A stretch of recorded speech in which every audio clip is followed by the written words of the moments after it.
Hi, how are you? Thank you for having me. I'm excited to be here and to be part of this critical conversation. I want to, on behalf of Time's Up, commend you folks doing this great work in New York and paving the way for others across the nation to organize, to come together and to really make some, as you pointed out, systemic change around this critical issue. A little bit about Time's Up and my role there. We think of ourselves as a startup organization. It's the first, there are startups and then there are startups, but we really do think of ourselves as this organization that, as some of you may know, was born out of people who were breaking the silence. 300 women in entertainment, getting to work, tackling the pressing gender equity needs in various industries. And then we launched the Time's Up Legal Defense Fund in 2008, which is administered by our partner, the National Women's Law Center. And then we have Time's Up Now, which is the organization where I work, which is the advocacy arm that I'm here representing. And, we work at many of the intersections that you mentioned and that we're talking about today. Ultimately, we're working to prevent sexual harassment and the related forms of discrimination in the first place. And it's important that we say related because in our view, all of these issues are interconnected.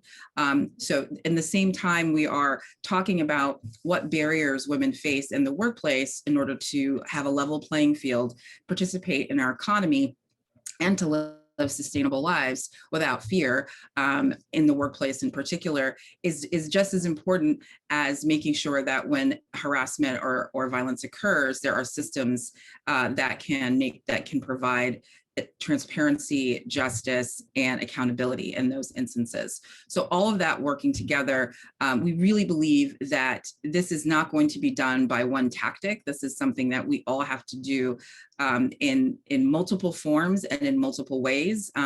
Our theory is that if we take culture, policy reform, and private sector solutions, meaning what's happening already in the private sector, what can we do to drive innovation, and what can we do to leverage what's happening on the ground with employers on this broader stage of policy change. And of course, I know firsthand from my work at the Labor Department that sometimes and oftentimes the state level is where we have the best labs of innovation, and how we can move policy forward often is because we have leadership across the country who can say, this works. We have folks who can tell you it works. We can make the business case.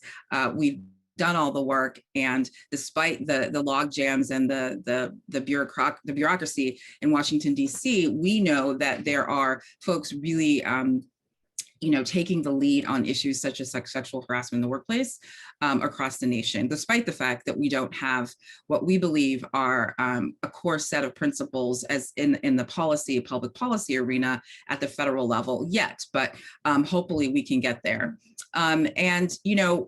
The root cause, we talk about institutional change, the root causes of harassment and discrimination is really critical, and it's at every level of society. We want to make sure that people can come together, hold up these issues, and ultimately hold leadership accountable. And I know that's a really core message that you all put forward in your work. We know that voters understand in some of the work we've been doing over the past year, looking at what the public opinions are on the issues of sexual harassment. We know that at its core, voters even understand that this is about power. They recognize that the workplace and work-related settings are most likely where these things can occur. And it's not the case that people don't think about, prioritize, and believe it's important to address these issues. We know that we can try to move this forward so that it shows up more in our political discourse at the ballot box, allowing us to engage more voters on this issue, and we hope to continue to do that.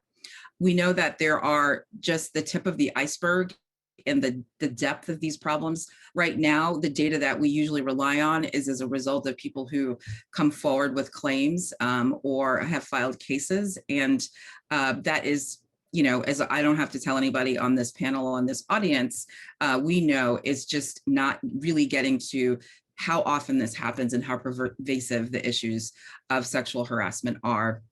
in all workplaces. And part of those reasons, which part of the solutions and the theory and the ideas that we're talking about, is because of, regardless if you have a policy or not, how are survivors treated across the continuum of this horrible experience? When people come forward, we know there's retaliation. We have a report coming out soon that talks about the real cost of retaliation, of discrimination, the real cost of what it means to put yourself on the line, to put your job and your family and your economic security on the line. We have a report coming out very soon that is going to discuss how we can shift the power dynamics and what we know about some of the economic effects, including the fact that women who are sexually harassed, in our finding in this survey that we did, are 6 times more likely to change jobs. We know that it creates insecurity. People have to change industry. They have to get education. They have to completely, in some case, uproot their lives because they live in a small town. They work at a small organization. They're part of a culture.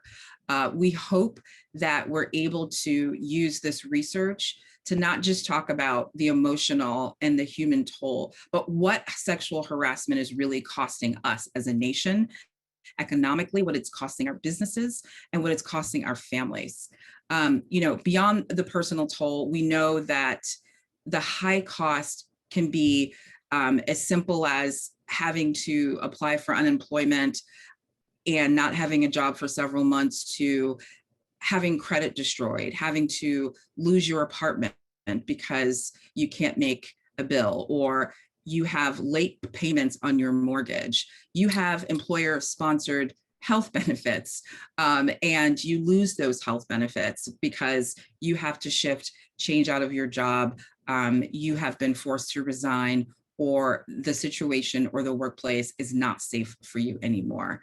It can be detrimental and long-lasting and really limit career advancement and economic security. So it's something we believe is going to be very critical to how we bring this conversation out into the broader community and to the broader private sector community to talk about, as employers, what can be done and really what's at stake.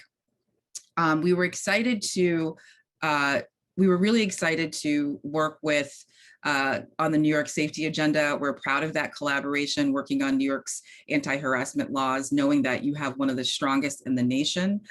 We are hoping that we will continue this work as we look to 2022, building on our hashtag We Have Our Back campaign that we put out last year during the presidential race, where we essentially were talking about the perpetuating sexist narratives that which have derailed women's careers for decades, and how there are so many different pieces and parts that prevent women from fully participating. And that's what this comes down to at the end of the day.